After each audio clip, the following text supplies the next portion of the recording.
Hey, we're live. Hey, welcome to the program. My name's Ro. You're listening to the Zone Genius podcast. I feel like I don't need to say that because this isn't radio. Like, you didn't push a button on your car and go, I don't know what I'm listening to. You literally had to push a button to get here. So, welcome. And Jason Smith, welcome to you. How Hello, is it everyone. this fine afternoon for you? Well, it's only just afternoon, but so far it's been pretty damn fine. Well, it is just after 6 where I'm Yeah, at. yeah. I'm really impressed with your early morning routines, Ray.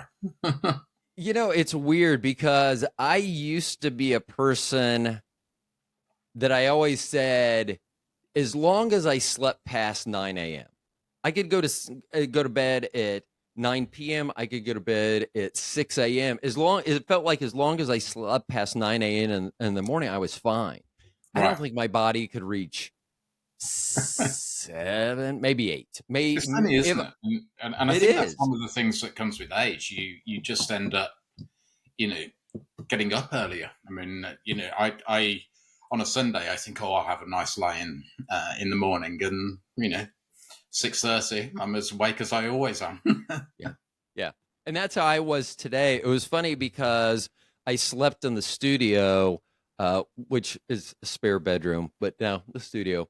And Bobby was like, why? And I go, I don't want to wake you at 4:30 when my alarm goes off. And she kind of laughed, like, okay, like you would make it to that alarm. Like, first of all, I do think that I would love to test this scientifically, and I probably could. But when I say scientifically, I mean someone paying me to do this test. I don't feel like I should do it for free.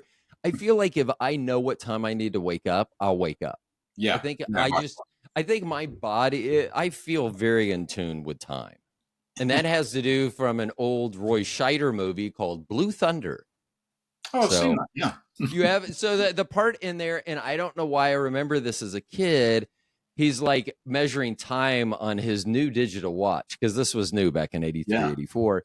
And he was like he would try to guess like what 30 seconds was, because he said when you're losing your mind, the first thing that you lose is your concept of time. Okay.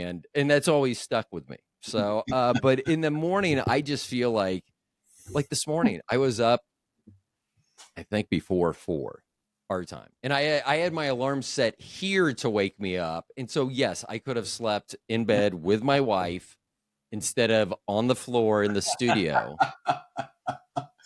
Well, that's a So lesson learned, Ro. it I, is.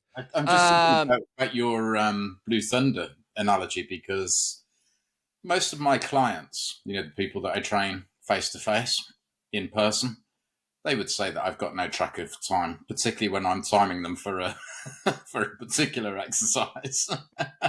it's weird though, because I used to do like a I guess almost like a hit, like a high intensity interval workout. And like it would be 40 seconds on, 20 seconds of rest. Yeah. And I would be like, I want to see the clock that you're using, because I don't like it. And now that I think about it, he, like you, had an accent. So maybe there was something lost in the metric. Maybe he was saying we're using 40 UK seconds as opposed to It's, 40 it's like US it's seconds. like pounds and kilograms. It is. It is. So yeah, like, oh, and okay, we got to talk about your app, and we will get there. But I'm going to ask you this because we're joking about it. So one of the things since my stroke is I can't feel my right side. Like, I can move it, Yeah. and I've been working on my dexterity. Like right now, like not looking at my hand, it's very hard to know. That's the type of issue, and then I can't feel it. So I also like am having to my proper whatever. Um, One of the things that I do is stretch, and I was thinking about this morning as we're getting ready. Is I slept on the floor. I decided, well, I'm here. I might as well stretch while I'm Mm. awake. And if you know how good a really good stretch feels Oh for God. yourself, and if Yeah. you don't, watch an animal, a cat or a dog, when they stretch, and you'll learn real quick. Absolutely. But Yeah. like I haven't felt in over 6 months now. My like when like if I stretch, I have to watch because I'm afraid of like overextending because I don't know where any of those positions are. Right. Um, but here's the thing that I try to track myself on is that the normal US ceiling height is 8 feet. Right. Um, centimeters, something more than I don't I don't know, 213 maybe 215 somewhere in that neighborhood. So when I stretch, I can knuckle the ceiling. So when I stretch, I can make my fist and my knuckles will hit the ceiling. And so that kind of tells me like, oh, well, I'm not getting a good stretch. That seemed like it felt hard for me to touch. It should be fairly easy for me if I'm stretched out. And so I started thinking about that and I was like, you know, so we use 8 feet because it's an even number, Yeah. but I think it's like 213. Like, how would you like? Do you guys have a standard ceiling height? I know this is a genius. I should know this, but like, I'm wondering if I came over there and I went to stretch, would I be like, oh, this is like real high, or it's like I don't know. I No, know that's a dumb question, but I actually wrote it down. there's no standard. It's, everywhere's different. And part of that Really? because of Oh, when a property was built, so typically the older the house, the higher the ceilings. Generally the bigger the house, the higher the ceilings as well. It's not just bigger in width and length; it's bigger in height as well. So yeah, which also means which also means an inflated fuel or energy bill. yes, it does. I More, remember that more, my cousin and I we rented this really nice loft. And one of the things that made it so appealing, it had these gigantic, like 20-foot ceilings. right. Oh my God. Our energy bill come wintertime, because it was actually cheaper to warm. We would just leave our apartment door open to the rest of the building because it was warm. Let that warm air come in and circulate. Okay, and that does make sense. And as it started talking about not being a consistency, I'm like, oh, it's the fucking houses. I Yeah, mean, they are. I mean, you have all ages. Here in America, everything is very strict to code. yeah, You got to use this type of material. It has to be this, what, that, and the other. And I do get it. There are different heights, but what we'd call a standard ceiling height is 8 feet. Okay, right. so now let's talk about the important stuff. You have your app finally launched. Yes, yes. It launched 2 Mondays ago, and yeah, I'm really pleased with it. Okay, and so secondly, and this should have been firstly, is people can find you at fitinmidlife.com. They can Yeah, find you on Instagram, on TikTok at fitinmidlife. that's I right. just want to throw those out. Generally, you know me, I throw those on at the end. I want to make sure I get those out so people know where to find you. Now, at what locations can they locate your app to download it? So for the app, you go to fitinmidlifecoaching.com, all one Okay, word, and or you can click links that are in my bio or several of my stories, etc., on Instagram and other social media. Yeah, so that's where you would go for the new app.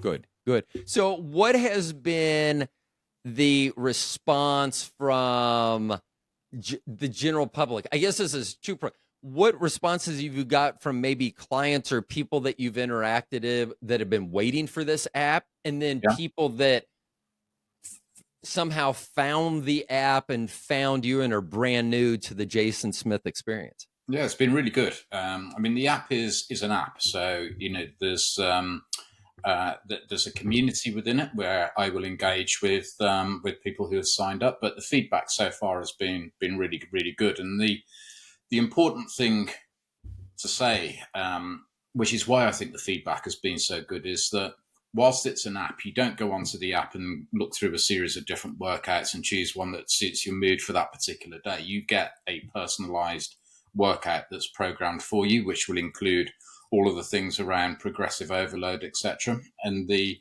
same for your nutrition as well. And both take account of, the amount of time that you have, the equipment that you have, or that you have access to in the case of the workouts, things like preferences and allergies for the nutrition. So you're getting something that is bespoke to you, which is really, really important. Plus the community, plus there's some stuff on mental health in there as well. There's it's kind of like a one-stop shop for everything he needs to get fit in midlife.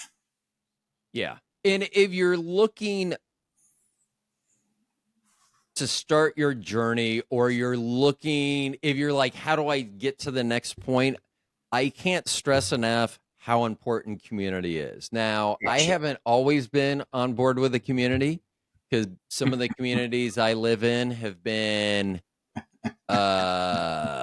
let's see. I know more, right? Yeah. Okay. So we'll just leave it at that. So let's just say that if in these communities, if there was a full moon, I would go out and say, here, Wolfie, Wolfie, Wolfie. Like, Yeah. so just take me out at that point. So, but since my stroke, I have joined some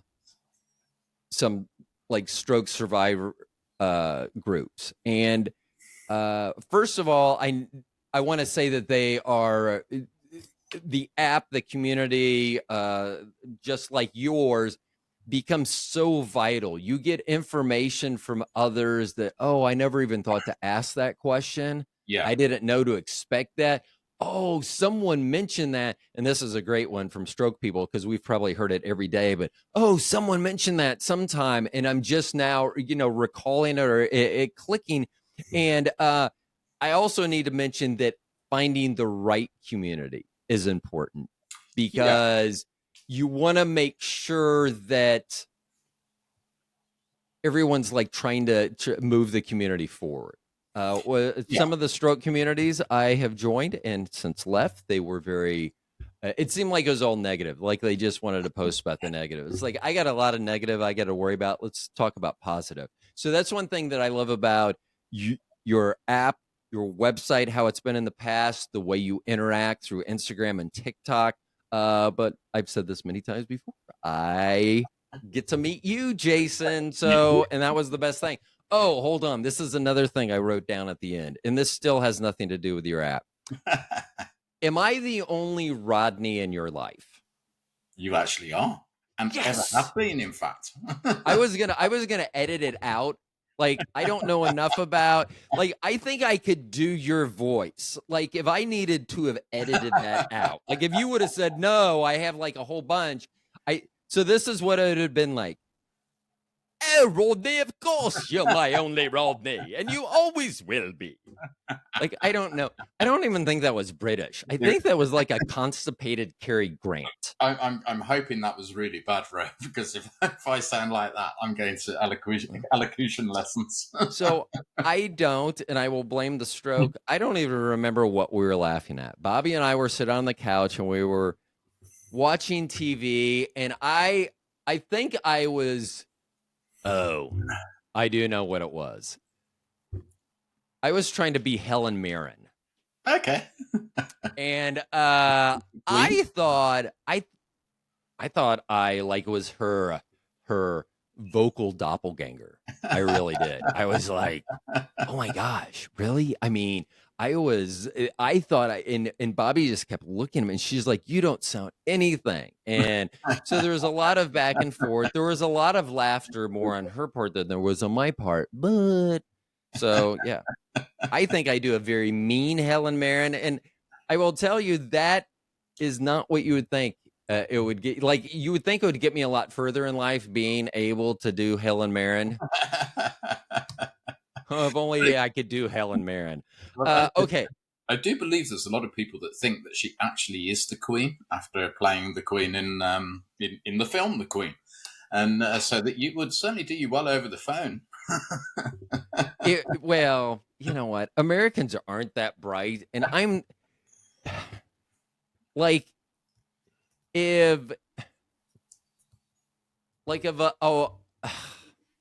I'm just trying to think of how to put this. Let's just say that I don't think a white person, let's use me as an example. I obviously would not be, even if I was really trying, and even if I was really trying, it's going to be really bad. But even if I was really trying to do, say, an Irish accent, a Scottish accent, and an English accent, I'm not sure I know which is which. I'm gonna go with I know what the UK accent is because you. But how about if the whole time you've been like this has been like a long con and you've just been I'm really Scottish and then you came out with this Scottish accent. So you can screw me over. No, Okay, let's I'm definitely English, right? Birmingham, born and bred. so I want to jump back to your app because I think that it's important. I know that you have waited and anticipated this rolling out. So let me ask you, once it finally rolled out and it was live to download, what was the biggest challenge that you saw post rollout? Um, I wouldn't say there was a challenge really.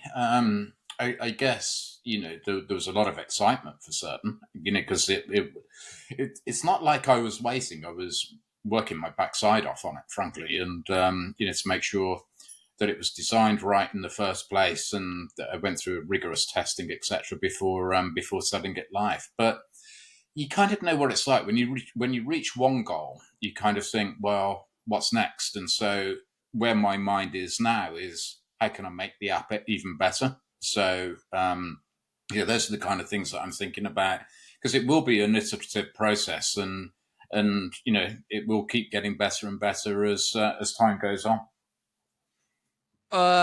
So speaking of making your app better, I actually wrote down something that you may want to add to the app. And this is are there any exercises or foods maybe I should be eating that would make me have less non-sexy sounds during intimacy? Because I find as I have aged that like my wife, because I'm 7 years older than she is, like she doesn't understand. Like in 7 years, she's gonna understand, but right now she's just a kid to me. That sounded wrong.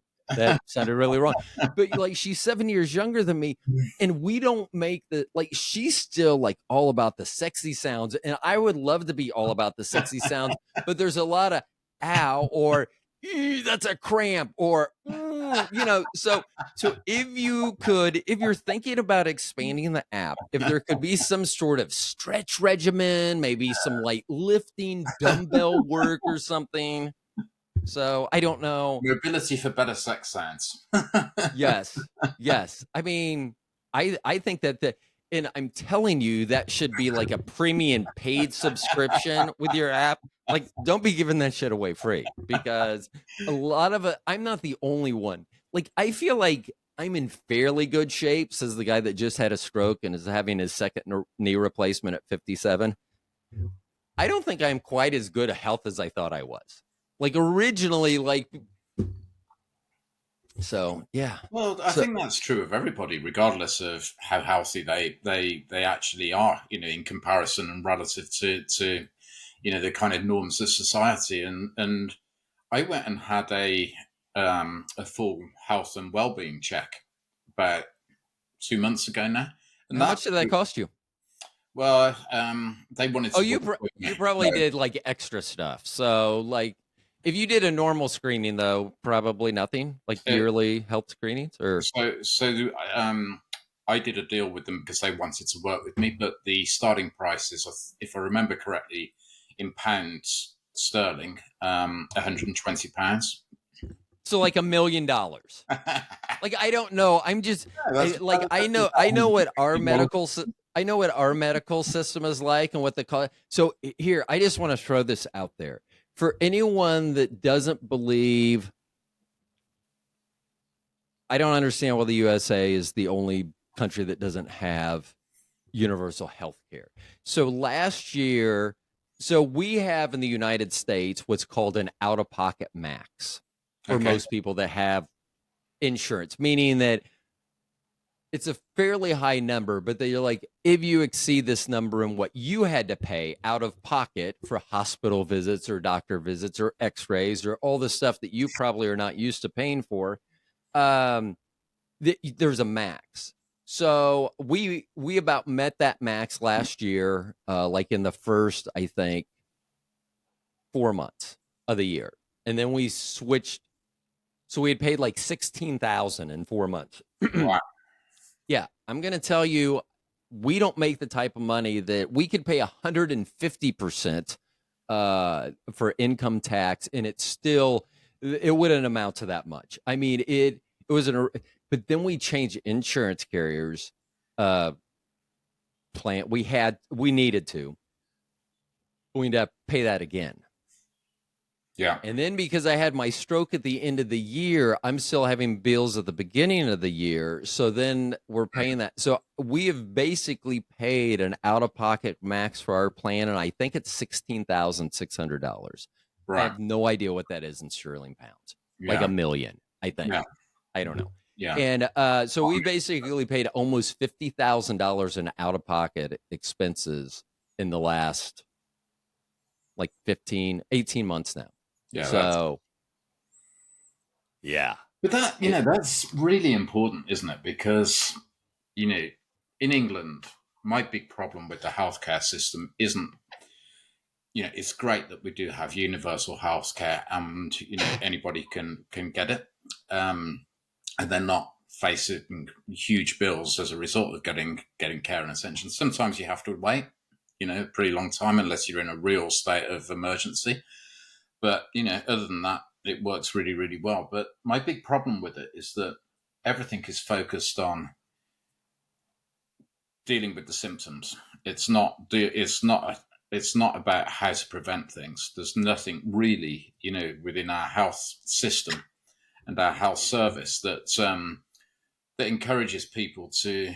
It's there if you really look for it on their websites and stuff like that. But there's nothing really that encourages people to live a healthier lifestyle, to get some exercise, to eat better. And I'm not talking about to the extent that maybe I do, but, to just do a little bit more, walk more, for example, cut back on alcohol and fatty foods and processed foods. And there's just not enough of that. And I'm thinking, with the kind of bills you guys face over your side of the pond, prevention is, and doing all you can to prevent that isn't just about protecting your health. It's about protecting your wealth as well. And, that's really important. Well, and I think that a lot of our system is set up to treat the sickness, not prevent Yeah. it. Yeah. Same. A lot of it has to do with our society's not set up. And I'll even mention when we lived out in the country, 30 miles outside of town, there was a like a sandwich shop inside a gas station. There was a McDonald's and there was a bar. Yeah. And there's the VFW if you were a veteran of a foreign war. Those are the 4 places you could eat in town. That was it. So we ate at home almost all the time. Yeah. And it was just because of lack of choices. And then when we moved back into the suburbs, and we have literally some of the finest barbecue in the world, like less than a mile from us. I mean, like website, they'll talk about this bar. It's less than a fucking mile. Do you know how easy it is to walk in there? No, I need a place in order to go. Yeah. Well, okay. First of all, I don't drive there and walk in there, but people do. Others do. More able-bodied. But yeah, I agree. Oh, I'm going to show you something. Now, when I saw this earlier, I thought it looked cool because I thought there was an alien under my skin. I'll explain what this is if you can see it. Oh, I'm all hooked up. Yeah. You see this? Okay, since we're talking about healthcare, so what now look like 2 gigantic alien eyes. I'm sorry, on my arm. Yeah, that's where they tried to draw blood for my pre-op, like blood work and stuff. Yeah. I don't know if the person that was doing this was new. I don't know their level of experience. Let me tell you about this, because this situation, I mean, if they would have a video camera, they literally need to let this video out. So they take me back there. I have to wait a long time. The person takes me back there. I'm going to try to keep everything just neutral, because none of this matters, because I can't feel my right side. So none of this really mattered. I mean, you could have cut my arm off and I'd be like, oh, that seems like it should hurt. Yeah. So she needed to take blood, and they had to take many different vials. I'm assuming, that's a big assumption, I'm assuming that a lot of the UK stuff, if they're drawing your blood, they can put like a syringe in, and then they can, the needle goes in, it has this container, you can put a syringe in, you can take it out. So you can take like different vials. Yes, exactly. Okay. Yeah, exactly. Okay. So that's what she put in. She needed to get more than the amount of vials that she got. Right. So she sticks me, and I'm watching. I mean, needles don't bother me. Even if it was my arm that I could feel, I may have felt her. Sorry, I may have felt whatever. I know. Well, I mean, it doesn't. I mean, it. So anyway, they tried to take my blood, and so that thing's in my arm. She doesn't know. I mean, once again, I would feel much better if she was new, and this is a learning experience, and this doesn't happen again. But we'll get to that. So she sticks that thing in my arm. She doesn't have the vials that she needs. So she turns around. While she's doing that, I'm watching the thing like being pushed out of my arm. Yeah. And then all of a sudden you can literally, and I've never heard this, and I've had a lot of needles stuck in me. You can hear a psst of like the air. And then it like comes out, and she's like, oh my gosh. And she sees it, and she puts a thing on, and she's like, oh my gosh, it's bleeding. And she's like, I'm so sorry. And I'm like holding my arm up. She goes, okay, like I'm not that, I got to try again. I'm like, okay.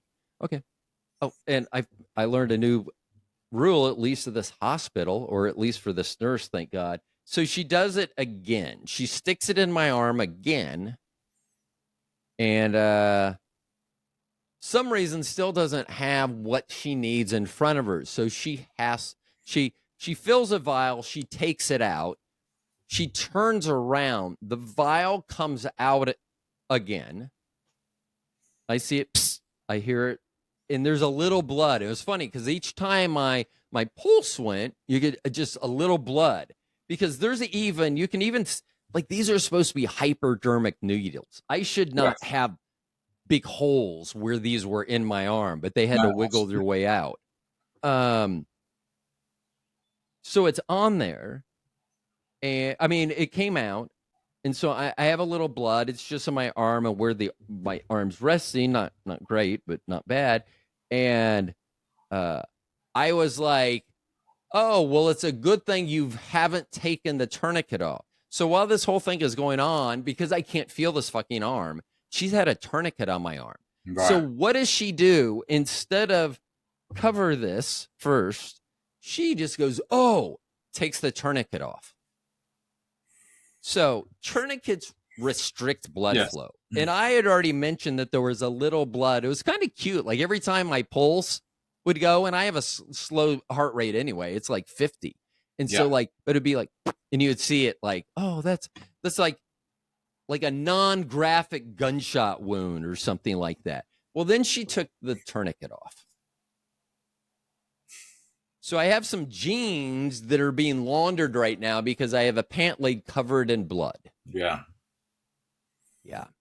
So this is when I learned a rule. Once again, don't know if it should be a federal rule, I believe, after this. She goes to the woman that's now in there with her patient who has seen all this happen. Like, she's prepping this guy, and this other guy is facing me. This nurse is not looking. She has her back to me. This guy is looking at me, and we're making eyes, and he's like, why are you not like screaming blood? I'm like looking like I'm cool because I can take this pain and this blood and everything. And his eyes are kind of big and everything. So she turns to this other nurse. She goes, I don't have the vials I need. I can't stick him again. You're going to have to.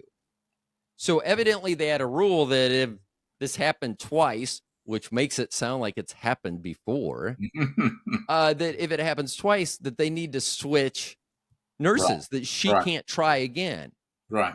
in my other arm. So the nurse goes, okay, switch with me. You should have seen this guy's eyes, because he just saw the carnage she put me through, and now she has to switch to take her blood. So this other lady took my blood real quick. I had so many bandages. So here, like, you can bear like a tiny bruise right above the, like, in this, like, I don't know. I have to wear a long sleeve shirt. It's finally been warm here, but like when I go to therapy today, there's no way that they're not going to turn me in for like heroin use or something. Like, so yeah. Okay, See, so when I go for blood tests or and the like, it's the complete opposite. They go, right, let's see if we can find a vein, and then I roll my sleeve up or whatever and show them my arm, and it's like, oh, which one shall we choose? And so, and it's very, very easy. And normally it is with me. I've always joked. I'm like, I have the veins a heroin user craves, which I think is hilarious. The medical profession does not seem to think that's quite as funny as I do. But yeah, so she could see the veins. So the veins are still there. I can't feel this arm. So I wasn't able to be like, I wasn't able to give her any pain feedback. Like, yeah, hey, you're killing me here. Literally, like, I don't know how much blood I lost that day, but we were iffy on whether we were going to have to push my surgery back. Now, I'm yeah. just kidding about that. I did not lose that much blood, but I told Bobby, she's like, I get home and I had told her what happened. And so she didn't need to go with me. So I had Ubered to and from this doctor's, the hospital.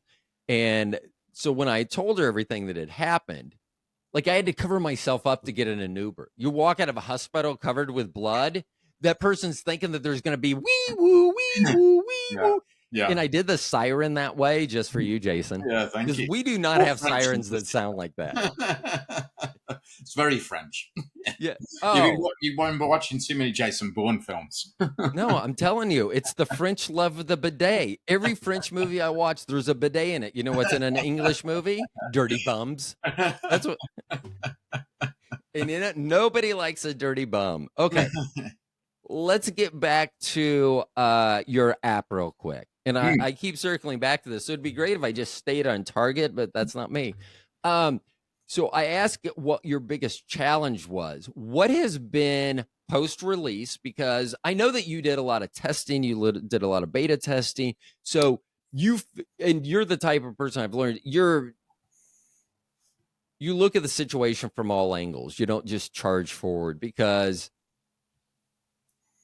that's just you. And Yeah. so you said that you'd already anticipated a lot of the things, so there weren't a lot of negative surprises. Was there anything positive that maybe you didn't see, or maybe you didn't think would be as big as it was post app release, or are you anticipating something like that happening? No, I was neither anticipating anything or I haven't really been surprised. I've been pleased. That might be a better description for that things have been taken up in the way that I wanted them to be taken up. But there hasn't really been any surprises. But the key things that people are signing up for is to get programmed workouts and to get nutrition and a meal plan to follow and some targets in terms of their calories and macros and so that's kind of probably 80-90% of people's focus when they're first signing up, and that's certainly been proven to be the case. I think what will surprise people is the amount of additional stuff on top of that. The community, the stuff around mental health, kind of warm up exercises, etc. That you can follow, and that's I think is perhaps a nice surprise for people, but it's not the reason they signed up. They want to move more and move better and follow a plan, and they want to eat better, and that's that those are the core things that the app gives you. And it's so important too that sometimes we may hear about form, and this even go. I mean, you can tie this into to meal as well, which I want to, but you can talk about form, and you may think you have good form, Mm. but it is totally different. You looking down, like what I would call first person, looking Yeah, down at yourself doing curls than it is if you're looking at a mirror, yeah, either, front or side. And they're both, oh, my elbows are, past my body line. Maybe I should get them. I mean, to do yeah, that. And I think that's very important. I have learned it not being able to feel my right side, that as I've started lifting light weights, which like my curls now are at 2.5 kilograms. yeah. I know, but you have to compare that to where you were, not Yeah, yeah, and by that I mean post stroke where you were, not yeah. pre stroke. Right. And that's That what is great progress, Ray. You should feel good about that. but see, this is, you're part of my community, but this is why everyone needs community. And this is why the community part of your app, I believe, is so important, Yeah. is that you need to hear, because I just passed 6 months post stroke, like a week, 10 days ago. I don't know. Mm. I can't remember. Sometime recently, I passed 6 months. Yeah, I saw your post. And my wife and I know I do so many side notes. My wife and I are going to do a very funny video about how it feels to have a stroke, which we're going to put out. But because a lot of people see me and they can see me moving and everything, and they're Yeah. like, he's fine. Yeah, I mean, He talks and he's fine. frankly, Ro, I would never have known. It just in the course of these conversations that we've had since the stroke occurred. There's nothing noticeable to me at all that would make me think, oh, there's something different about Ro. Well, yeah, and that's the thing. And if I get choked up here, I want you to know I'm okay with showing emotion. Um, it was very hard for me because I see some of the people that have had the same exact, not same exact, same area, same type, meaning hemorrhagic stroke as opposed to ischemic stroke. So basically a blood vessel burst as opposed to a clot being caused by something. And basically the same age. And, let's say that our fitnesses were not that far apart. Let's, but where they are, like maybe they had their stroke a little bit earlier than I did, which I would think would set you up for a better recovery. But like, they may be 2 years, 3 years post stroke. And I've been afraid to post some videos or pictures of where I'm at Yeah, because I feel bad. yeah, And this is the part where I get emotional. And I don't know if it's really just me really feeling this or whether it's just the stroke and I would be emotional even if we were talking about anything. But that's where the community, because I made that comment at my 6 months, and I had a lot of people talk about the unseen issues that we have. A lot of former military deal with PTSD. That yeah, a lot of time you can't see that. yeah. And even Absolutely. like the conversation that you and I have. So here's something like I say, I'm a very open book. I text you, and I am so sorry. The first time I text you, I always forget that you're 6 hours ahead. So I'm texting you like at 9 p.m., 8 p.m. my Yes. time, which Yeah, is at 2 a.m. 2, yeah, 2 a.m. And but why, if you're going to send one text at 2 a.m., why not send two at 2 a.m.? Yeah, it's So done. I'd sent a text and I was like, hey, I'm not going to be able to do today when we record because yesterday was literally one of my worst days Right. mentally. And I was just broken. But here's one of the things that I had written down somewhere is, I wanted to talk about people not showing up for you. Like after my stroke, there have been a lot of people that maybe we didn't stay connected for just life reasons, not because of animosity or anything. And they've come back into my life, and it's been great to reconnect with them post stroke. They found out, and they're like, "Oh, we need Yeah, to reach out." absolutely, And yeah. I've had people that I talk to all the time won't give me the time of day now. Like, since I had a stroke, won't give me the time of day.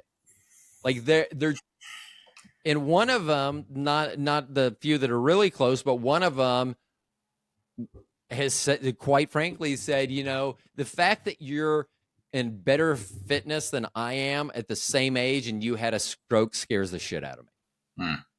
But you know what they did? But here's the thing, and this is what pisses me off, and this is, again, why you need community. They have decided that it would be easier to not have me in their life than change their life and go, how can I best, like, and I've said this, it probably would have killed this person. Mm. Like, we're dramatically different. We were very friendly. Everything was very good with us, but fitness wise, we were complete opposites. Yeah. And he was tall like me. I know this will sound, some people will think this sounds mean, and a lot of you will think it sounds funny. When we stood next to each other, we looked like the number 10. That's literally the way it was. And they said that scared them. That they didn't want to see me or be around me because of that. I had one person that reached out right after my stroke that didn't know I had a stroke. Hey, man, I want to get together. I was like, hey, that'd be great. I either am going to need to meet you or I need to be picked up because I don't drive. And hey, why don't you drive? And everyone, like, because it's America, immediately thinks alcohol or something. Yeah. Or in my case, I'm the stone genius. They would probably think weed. And they're like, oh, what happened? And I was like, oh, I had a stroke. And they're like, no, damn, you're too young. That was it. Yeah. That's the last I heard from them. And that's why having people that are on that same path because they are encouragement. And sometimes you can think you're as strong as you want to, and you can be strong in many areas. But I will tell you, you'll find yourself lacking and deficient in some areas where you want someone there to be a shoulder to lean on, a hand to hold. You'll want someone like that. So, and that's what your app and quite frankly, you give, and it's much appreciated. That's what I aim to do. That as I said to you before, I aim to show people that there is a better way, inspire them to think about doing it, show them how to do it, and then give them the tools that will enable them to do it.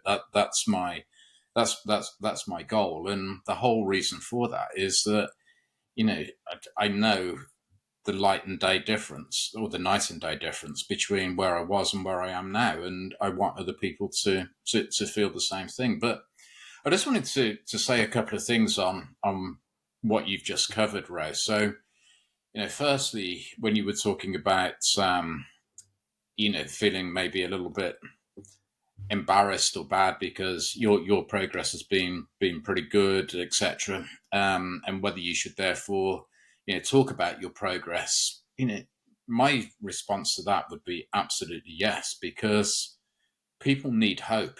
Their progress might not be as good as or as fast as yours has been, but they need hope that they can get there, and they need to know that people have done it. Because once, generally speaking, once somebody sees that somebody has done something, then they think this is possible, and then that creates a different mindset, which creates a whole host of different actions, thoughts, emotions, etc. that will ultimately help them. There's the very famous example of nobody could run a 4-minute mile, and then Roger Bannister, who's English, ran a mile in less than 4 minutes.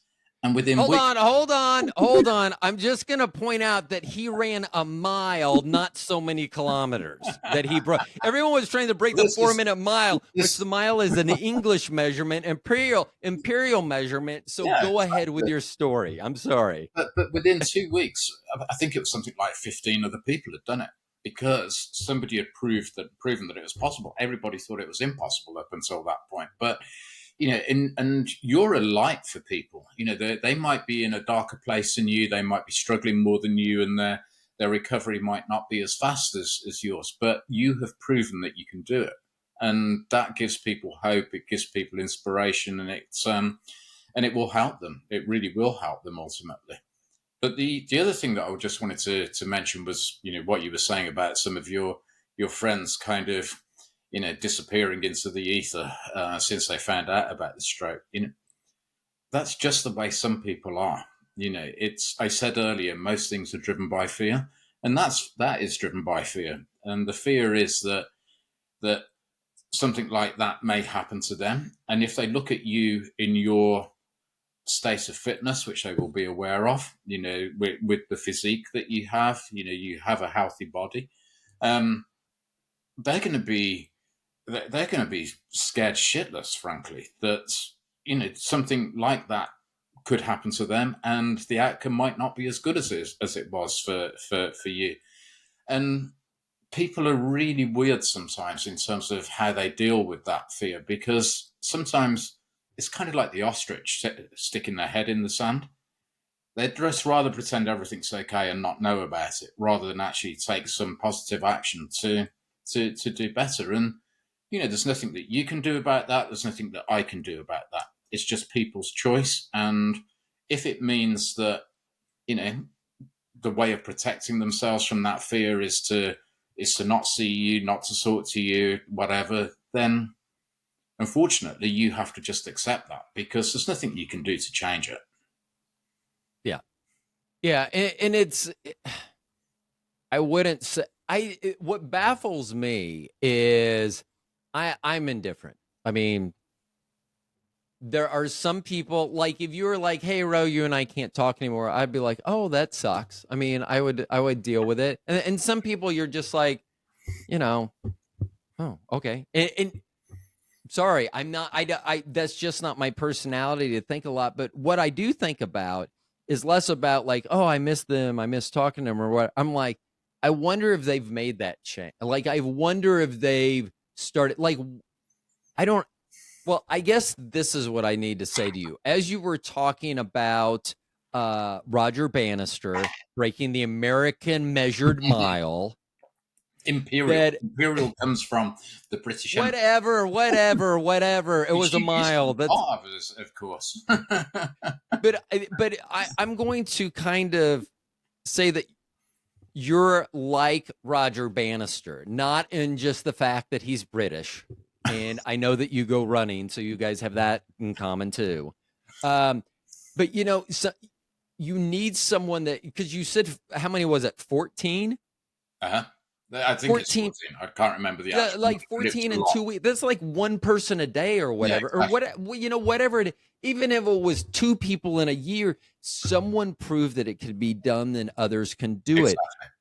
And that's what a community can show you. And absolutely. And here's the other thing about a community is that even though I know you're telling me that sometimes, and even though I know that, like you're telling me that, I'm like, I know that. I know I need to like talk to people and share and all this. I may not want to do it. And that's why, because I had written down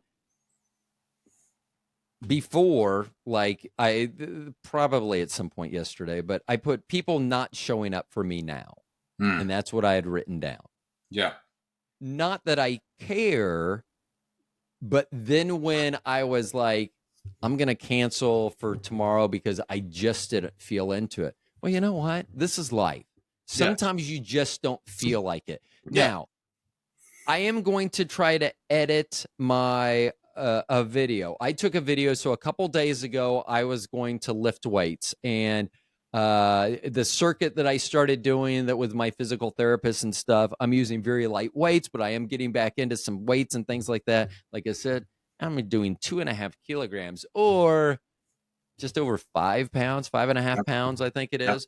So yeah, that's the bicep girl right now. So ladies, stay away from my pool. I'm married. But I did not feel like working out, but I know I needed to. Plus, I wasn't doing anything else. Like, then what am I doing for that 30 minutes? And so I was like, I have to do this home workout. So I recorded myself. I go, I don't feel like doing this workout. Yeah. I'm not, my body isn't into it, my mind isn't into it, but here I go, I'm going to do it. We'll see how I feel afterwards. And so I recorded myself afterwards, and I go, here's the thing. I can 100% tell you that I don't feel worse. And I go, I don't think I ever would. I go, do I feel dramatically better? Probably not. I Hmm. go, but even if I didn't feel better at anything else, I guess there'd be two things. A, I did the workout. I guess that's it. That's literally the only thing that matters. And you need it, and you need encouragement, but sometimes you just do not feel like it. So, And yeah, that is true of anybody, regardless of whether they're recovering from something or just everyday life, and the thing that I think fitness is one of the reasons I think that fitness is so underrated is that you develop habits and skills and maybe strengths, non physical strengths that are so applicable to every other element of your life. When the going gets tough, you still go and get it done, and you know, turning up and doing that workout is a great example of that. Because a lot of people think, oh, I don't really feel like it today, and they'll procrastinate to start off with, and oh, it's too late now, and not do it. And even if the only thing that you feel as a result of doing that workout that you really didn't want to do is I got it done, that is a great feeling to have. It really is. It makes you, it makes you feel good that there was something that you didn't want to do and you just did it anyway. Because in life, there's going to be a load of things, a shed load of things that you really don't want to do, and you just have to do them. yeah, and that's what is important. And hearing that, like, even if you have a community, like if I posted, which I've done in some of my communities, like worked out today, didn't want to, Yeah. I finished it. I Yeah. mean, even if I didn't finish it, because the thing that's worse, like if I was to give that day off, especially in my condition, I'm not at my peak physical condition right now.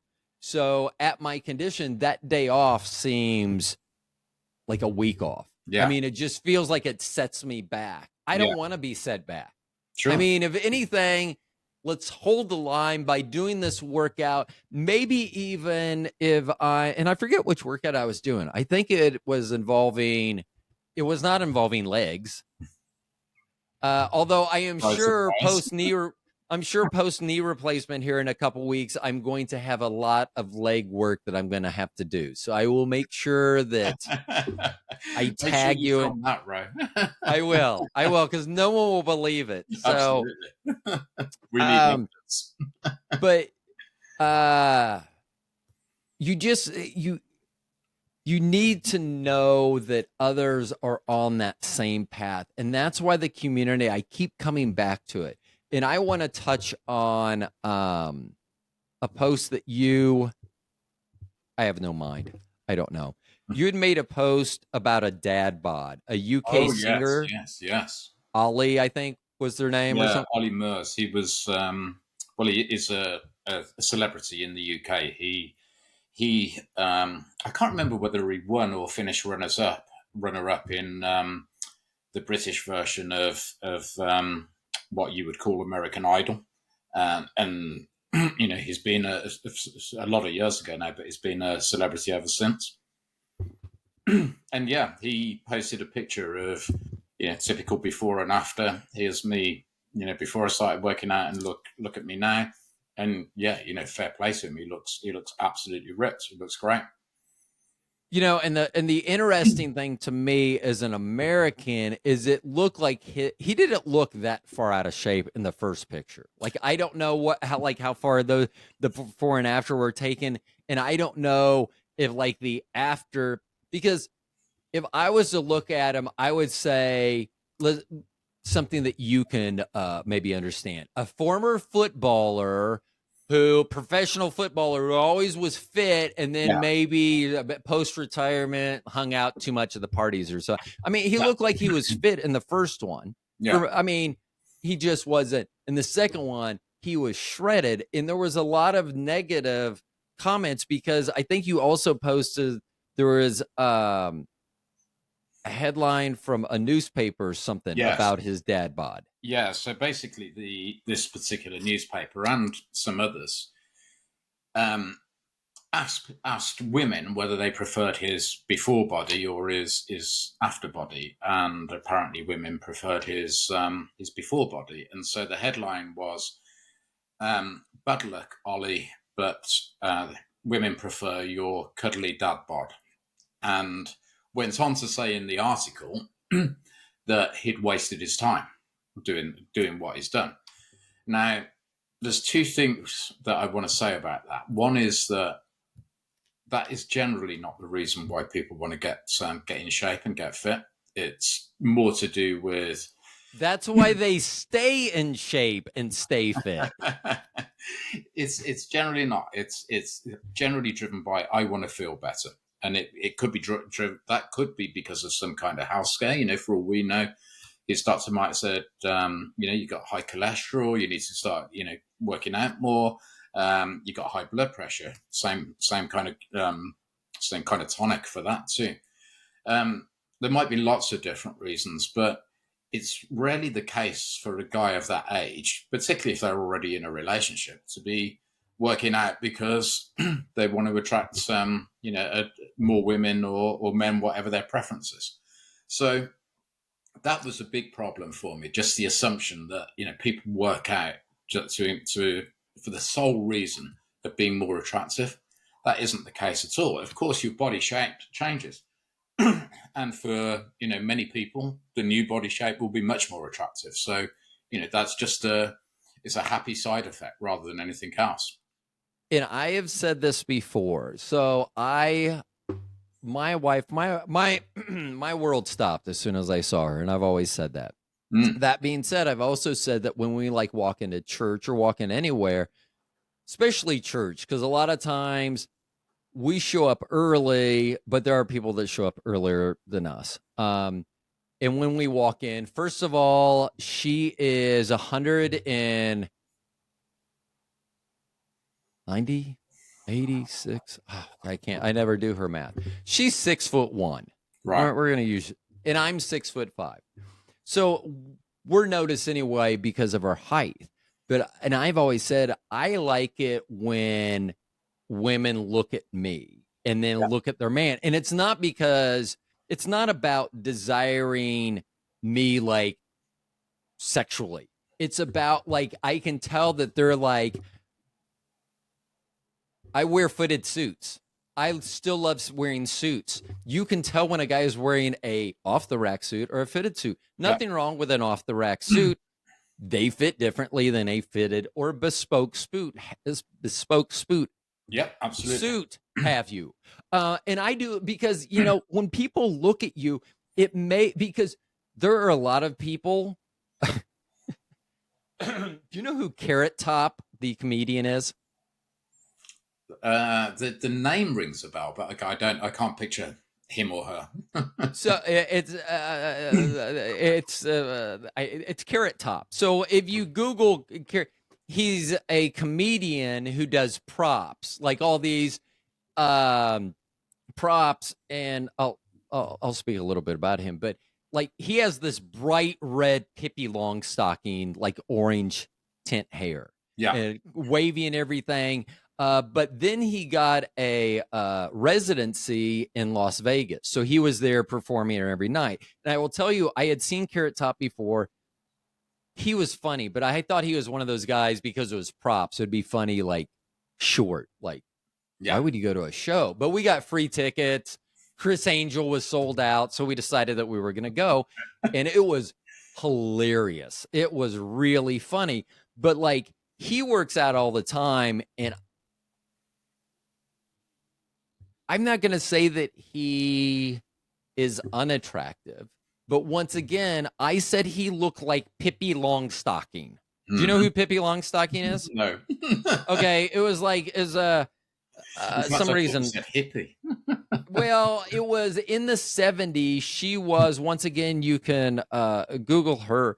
she something like on a pirate ship. Anyway, she had this like red hair, but her ponytail went out and they curled up like that. It was whatever. So I thought it was a more universal thing. Obviously not. But anyway, I was referring to him looking like a young girl, not like Yeah. hair facially and all that. And so I would say that not everyone's attractive, but people can be like Bobby once said, and I don't know why. She goes, I find your intellect really sexy. And I was like, I mean, that was one of the hottest things she said to me.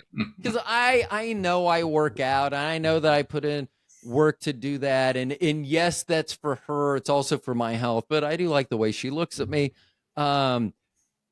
So I get it. But I guess what I was finishing on is other people can look at you and they see the time commitment. You don't look like you, Jason, if you don't have consistency, if you don't have determination. I mean, you have to have all these other pillars around you, surrounding you, and that's what, because people see, and it's like so much more than that. Yeah, but to my earlier point, just imagine, you know, the consistency, discipline, determination, they're all skill sets that you can apply to anything, particularly in a working world. Right. Well, and I think that's it, because I think if people see that and they're like, "Oh, they are doing that," they're probably doing that in other parts of their Yeah, lives exactly. too. Exactly. And that's what I think, that's when they like, when I picture those women at church looking at me and then looking at their husband, I'm not thinking about like, "Oh, I want him over you." I'm thinking, generally, I've always said, it's like, I know these guys because of where we live. It's a very affluent suburb. Yeah. They have suits, Yeah. but they just got comfortable not wearing suits to Yeah. church anymore. Yeah. I like wearing suits. Yeah. I've always liked wearing suits. And like, here's the thing, if everyone wore suits, then I would do something like I did in the past. I was a huge David Byrne fan. So Okay. like back in high school in the 80s, I had like the thin bow tie Yeah. and then the huge, and I'm Yeah. 6'5". I had the huge, shoulder pads and everything. Same as it So was. but more people wore suits. So like everyone was wearing like a jacket and a tie for our senior photos in 1986. Yeah. I would hazard to guess that's not the way it is in your books now.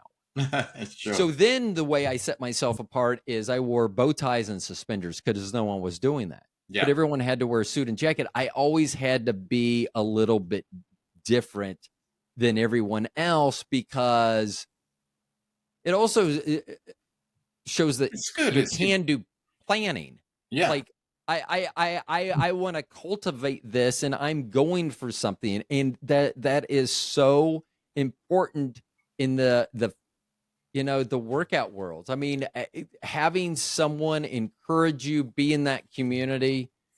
Community has become a real big thing with me, and to finish off my yesterday, the reason it was so bad is I found out I'm coming up with some mental deficiencies that I'm finding at 7 months, which just is like, how am I having this issue? Because some of the things, like, if one of the things they'll test me on is like counting back from 100 by fives, by sevens, by eights, and they'll go, okay, go. And usually they'll tell me to slow down because I'll just spit those numbers off. Like, because numbers have always come easy for me. I have found out that I'm having trouble telling military time, doing the math for military time, that I've never had trouble with in my life. Mm-hmm. Yeah. So now what I'm doing, and I'm not kidding, I have my smartwatch, which covers other saying, it's set to military time, and then I have my standard watch, which I still like, so I can make sure if I look there that I look to make sure my time is correct. Yeah. Yeah. And it's like, how can I count back from 100, but I can't minus, because basically all you're doing is minusing 12. Yeah. If it's 1709, it's 509. Yeah. But I can't tell you how often I'll look at that and I'm like, I don't know, it's this, that, or the other. Yeah. I mean, I literally don't know. And So I told you when we were getting ready, I grabbed my stroke book. My Our youngest child, Trinity, got me this, and it has a lot of activities, just different things, drawing, identifying things. And I'm going to the very last page. In this, I don't know if there's different levels. Every stroke is different. Okay. Oh, these are all the solutions. I don't need to look at that. Okay, let's just do this. What is the world's largest reef system located in the Coral Sea off the coast of Queensland, Australia? Great Barrier Reef. Mm-hmm. I have no problem doing that. Yeah. So these are in the then it's solutions after that. So that's like some of the questions at the end. Yeah. So I have felt very good about where I've been. Yeah. My speech language pathology therapist, pathologist, whatever I'm doing with her, she's working on that and sent me some homework. Now, I know that I'm not shy about being a member of some high IQ societies. And so maybe she gave me something different. But the thing that set me off yesterday was the homework that she gave me. I could not. I'm thinking like most of the stuff she gives me, like if I do something, she's like, well, it takes the average person, non-stroke person your age, X amount of minutes or seconds or whatever to do it. Yeah. And sometimes it's like I recently did something that took the average person our age, we're basically the same age. I'm lumping me in with you as the 55-year-olds. I'm not rounding you up, I'm rounding me down. But I did something and she said it took like the average person our age like 37 seconds and I did it in 8 seconds. And the funny thing is Bobby and I looked at each other, we're like, really? And at the same time, we were like, I was like, I could, and like he could, we both said could do it faster. Yeah.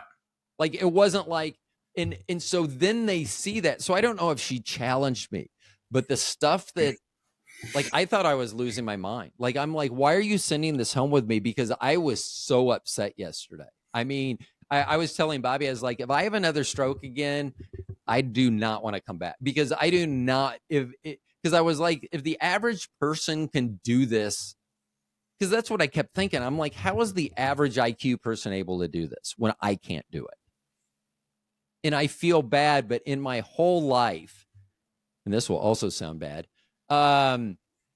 like if I didn't know how to do something, I would go, like if I didn't know how to get tags for my car the first time when I was 18 or whatever, 21, whenever I was, I wasn't afraid of doing that. What I would do, I would go to the car place and I would look at people and I'm like, if they can do it, I can do it. Literally, that's what I would think.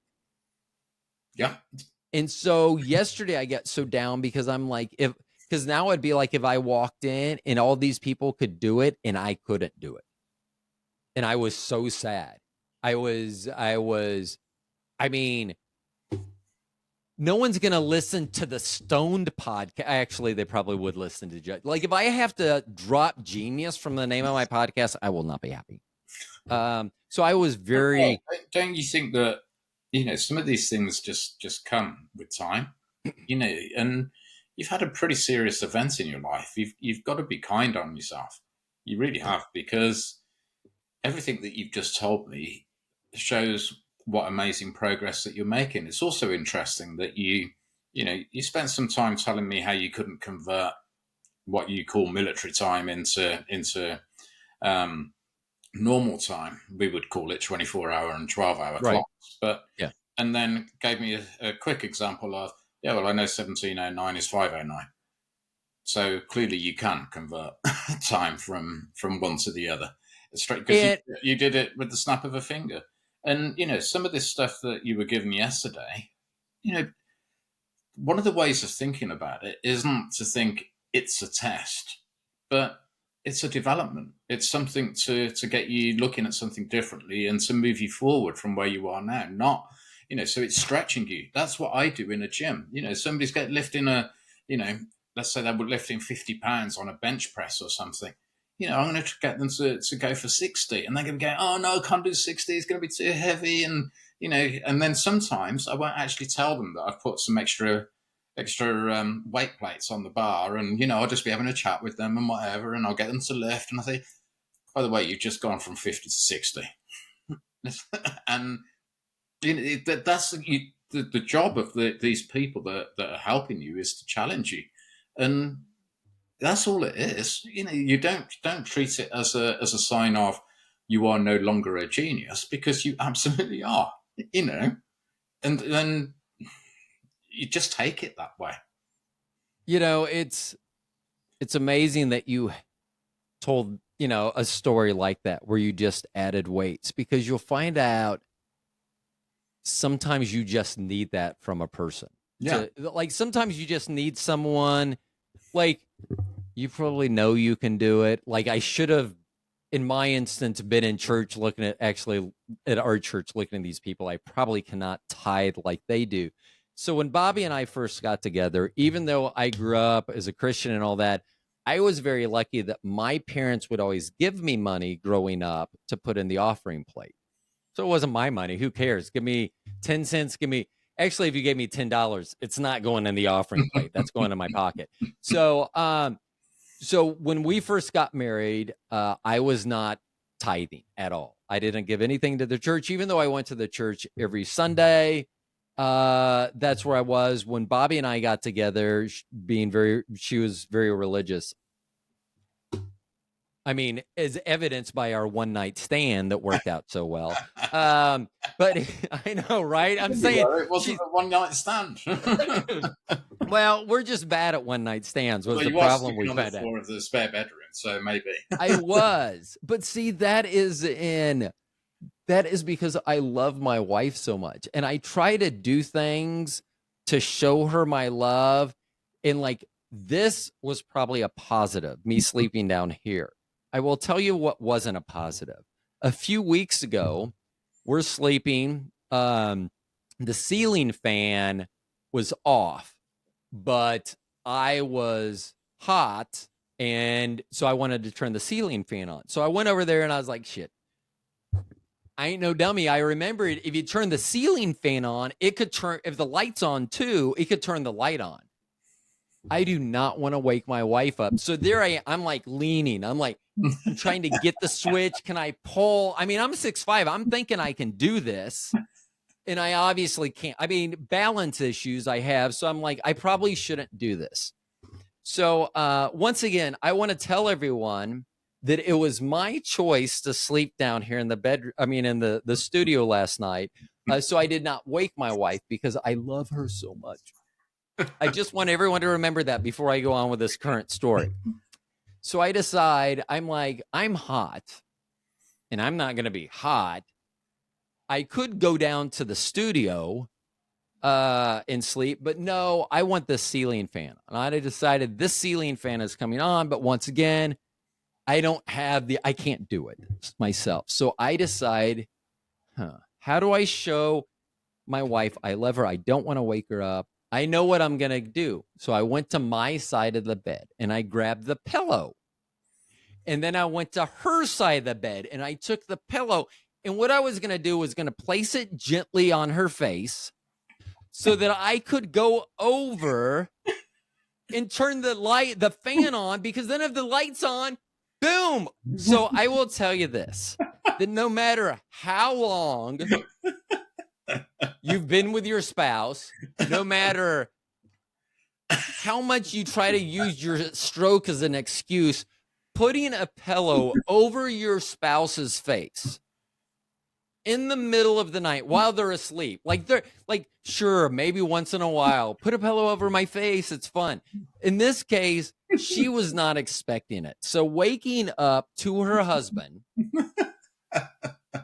because I'm hot, I'm probably sweaty, so it looks like I'm guilty already because I'm sweaty. It's probably glistening in the moonlight. I mean, I'm probably dramatizing this a little, but yeah. So I love you, honey. I'll be back in bed with you tonight. I really did this because I loved you. And I did that because I loved you. It is hard to That'd be it. That would. I was gonna say that'd be hard to explain to the cops. So, Yeah, it so would I be love my wife. I was just trying. No, no, no, no, no. No pressure. I was gonna lay it gently on your face. So I can't wait for you to see it. I think you're going to laugh. I think even non-strokies,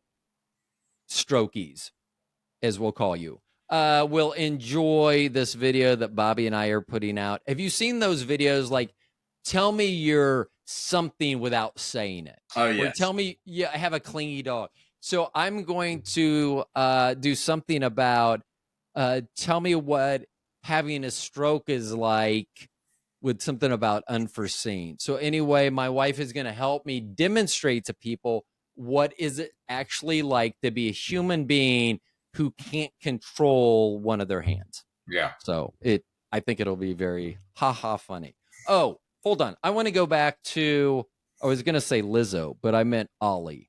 That was his name, right? Ollie, yeah. Yeah. This is what I wrote next to it because I wanted to, because my wife and I have had this talk before that that women that say people that say they prefer the dad bod don't want to be held accountable. Like I don't think that they're like, oh, like you say, I don't think anyone looks at that. And I think if someone does look at his new body and say, ooh, that's gross or something, like if they say, oh, he's got too many muscles, I'm going to go ahead and say you're as many too many muscles he has, you have too few muscles. Yeah.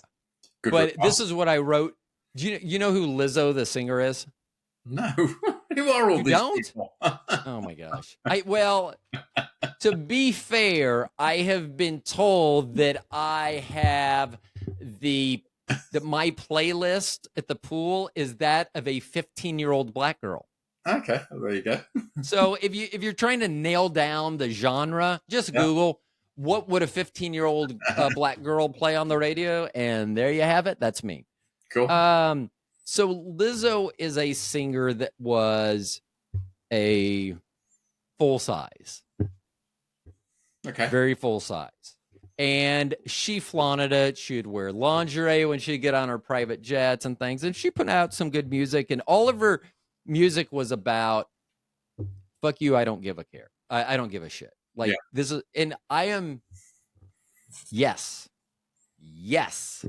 If you want to live that way, I am fine with that. The only problem I have, I mean, if you want to live that way, like that's fine. I mean, they always say you don't have to outrun the bear. You just have to outrun the slowest person next to you. And Yeah, I'll go ahead true. and say, I'm going to have knee replacement in a couple weeks and I had a stroke 6 months ago. I'm still going to outrun you.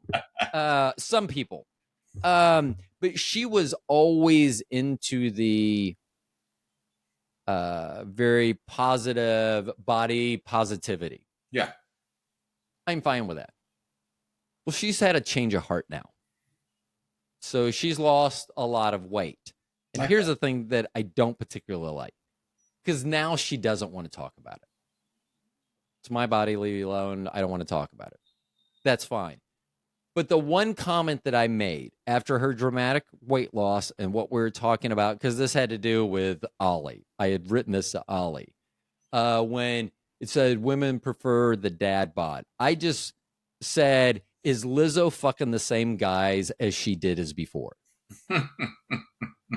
I mean, yeah, I don't know. I mean, I know that sounds kind of cruel and mean, but for someone that says, if someone says they don't like a dad bod, I can pretty much guess. It's okay. We're at the age where we probably do this. I do this. Maybe it's an American thing. Do you ever read an article and then you try to, you'll be able to guess that you're like, I bet this person is young. And then you scroll up to look at their name because you can tell by their name whether they're young. Like it's no longer like Jason and Rodney and Anthony or, it's none of those normal names. It's always like Sheba 19Q, man. It's like, okay, Light definitely gives it away. Oh, I do that all the time. I'm like, I know exactly who wrote. Yep, I knew that's who it'd be. I knew it'd be someone named Haley. I'm going to say I've never in my life met an adult woman named Haley, first name. And I I think think that's I worked with one seven. once. I'm sure I worked with one once. Oh, okay. There we go. Okay. So what do you have next coming up? Do you have any fine tuning to do with your app? Do you have any components you're looking at adding to your app Well, in the only near like future? what I said earlier, which um, is to develop it further. So I'm thinking more about particularly the stuff around kind of mental health and life type of management. So the broader aspects of midlife outside of fitness, but very complementary and certainly within the bracket of wellness. So that's my key focus now. I mean, there's also the one-to-one private coaching that I do as well, which is something that which I want to get back, going again. Having spent the last 4 months or so really focused on building the app. So those are my two key priorities right now. It's funny. Every time I talk about you, Bobby wants me to ask about your private coaching, your private one-on-one Yeah. coaching. And it's funny because she knows why I joke about you, because like most people would be like, if I was like, if Bobby left me for whatever reason, for most people, I'd be like, okay. And that's just, I mean, like I said, okay, whatever. I would be like, if Bobby's like, hey, I'm leaving you for Jason, I'd be like, oh, I almost left you for Jason. So you just beat me to the punch. So, I mean, I totally understand where she's coming from. So, but that's why I always joke so lovingly about my wife. Um, yeah. I mean, I love your app. I love you, Jason. I love that I now feel part of your community, just your world, Oh, even you bet. though, and I appreciate that. Um, for better or worse, one of the things that's gotten me down is that I've done since my stroke, the only people I had talked to on the podcast were like you or Tim or someone that I'd already talked to before. So I already Yeah. had a relationship with them. Yeah. Well, I've now done 2 fresh interviews. Okay. Cool. And I think they went fine. Yeah. But I will tell you, there was a lot of things that I don't think I had before, like anxiety, I guess. I don't think I really had anxiety before. I Oh find no, post that is stroke. just so natural, though. It's just so Yeah. natural. You've been through something really massive in your life, and of course, it's gonna make you a bit nervous or anxious or whatever when you try and do the things that you used to do as a matter of course. Oh, can I still do that? Am I going to be capable? Am I going to be able to think clearly? Am I going to remember everything that I want to remember? It's just so natural, and you just got to, as we've said quite a lot in the course of this conversation, you just got to do it.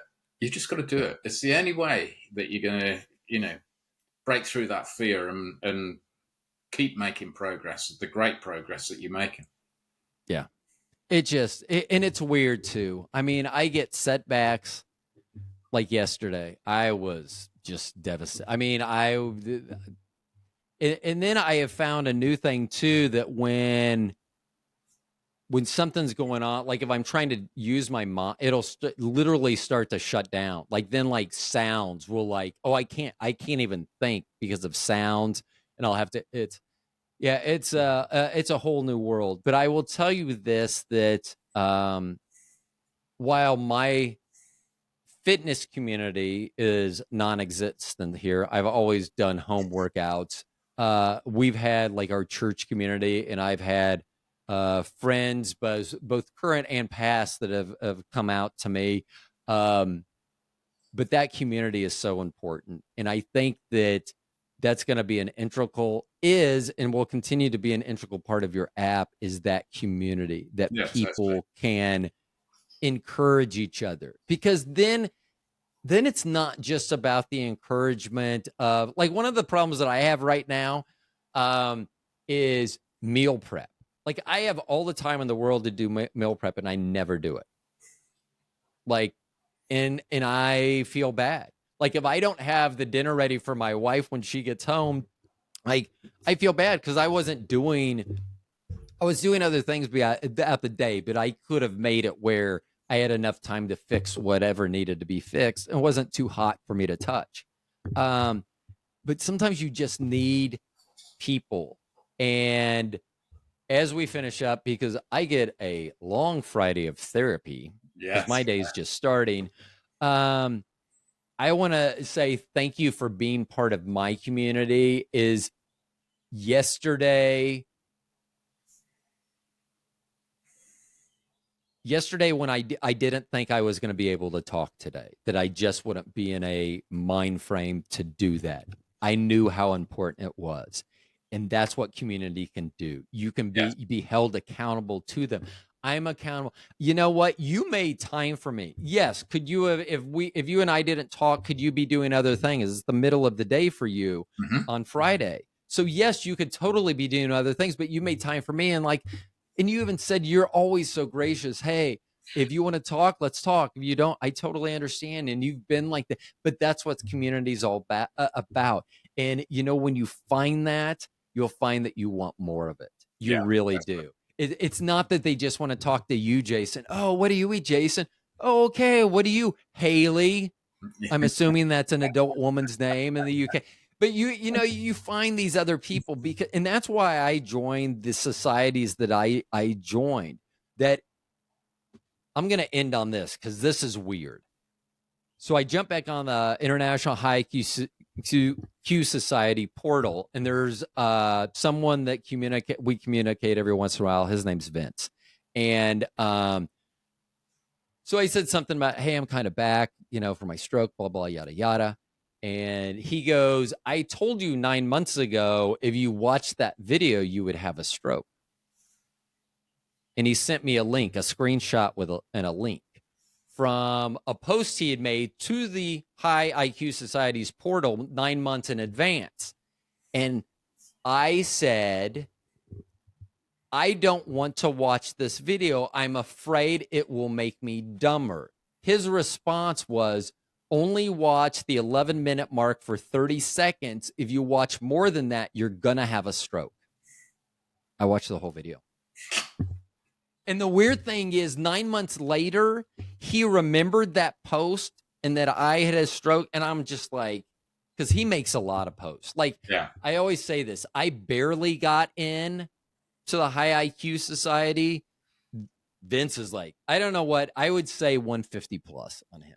I don't know. It's one of those stratospheres I will never attain. But it's the reason I joined those societies. I mean, I will tell you that my best friend, who I would, besides Bobby, who I would have considered my best friend growing up, I guarantee you he couldn't tell me something from 9 months ago. Mm. I'm And not sure. so sometimes having that connection, having someone to reach out to you. I mean, I will tell you, when you and I text back and forth, I will tell you, it always makes me feel more connected when I read it like an email. You're sending the text to me. You don't have to say, hey, Ro. Mm. You know what I mean? But it makes me feel more connected. It's like you're coming up to me like behind me and you're like, hey, Ro. And I turn around. Yeah, And then when I exactly. read the rest of the body of it, it's like but you know, I really appreciate that. And that may sound dumb, but just you, whether you know that you're doing that, and maybe you're subconsciously, that builds you with your audience, that builds you with your friends, that builds you with the people that look up to you, respect, and admire you. So I don't know if you ever knew that you even did that, but I noticed that in the last text, the one that you sent this morning, it was like, hey, Ro. And literally, as I read that, I felt myself wanting to look like you were there Yeah, actually talking to me. So, and sometimes you need that with community. Okay. it's not something I've ever thought about, but I'm happy that it has that effect. It does. It does. It's And just I mean, if people think about it now, think about something. If you get a text, here's something as a parent. Generally, you'll get a text from your kid. Hey, do this, do that, whatever. If they start, hey, dad, I know that the text is probably going, pick me up. I need money. I mean, yeah. those are probably the routes that they're going. So, Jason, as always, thank you so much for being on the podcast. Thank you, Rose, and as always a pleasure. thank you for encouraging me in the way that is even unknown. Thanks for doing the little things that you didn't even know you were doing, like saying my name. I mean, like I said, I felt like you were right behind me. And then as I read the rest of it, I wasn't reading it, I was hearing you say it. Cool. And if you join the right community, and I know a guy that has an app to do that, if you join the right community, it can really help out. And it's all about having different communities like fitness and high IQ or low IQ or what. I mean, you can have different. So thank you for being part of my community and giving me the strength to do this. And thank you, Ro. I mean, you and I, when we talk, if I wasn't hamstrung right now with with time, then I know that you and I could talk forever. And that's one thing I love about you. Yeah. So, Jason, thank you so much. Everyone, it's Jason Smith from the UK. I know I'm wrecking the middle of his day. Apologize. I'm still going to get to make it to the pool today, hopefully.